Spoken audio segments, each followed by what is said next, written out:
रुख जिंदगी का ये किस तरफ मोड़ गई हो। कल तक अपना कहती थी, आज छोड़ गई हो। biharmasti.in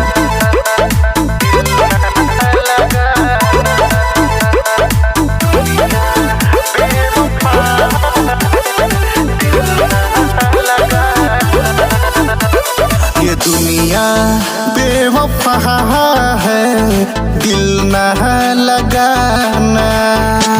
ये दुनिया बेवफा है, दिल ना लगाना। और नींद चैन खो के, नींद चैन खो के आंसू न बहाना।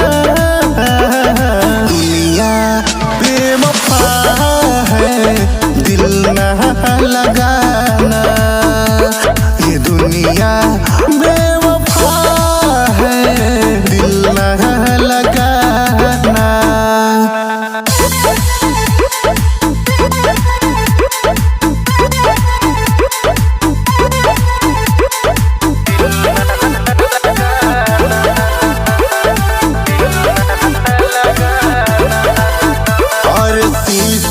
की तरह दिल वो क्यों तोड़ गई, मुझको अकेला ऐसे क्यों छोड़ गई।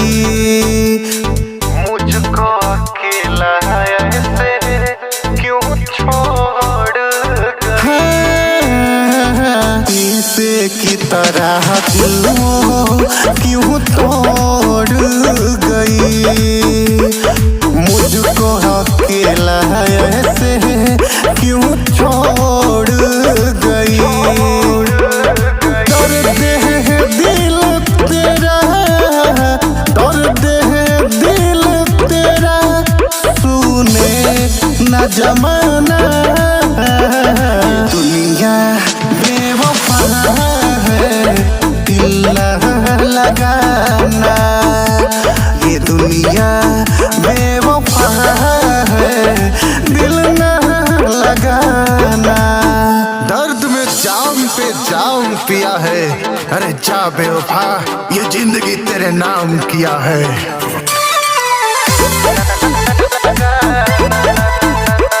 biharmasti.in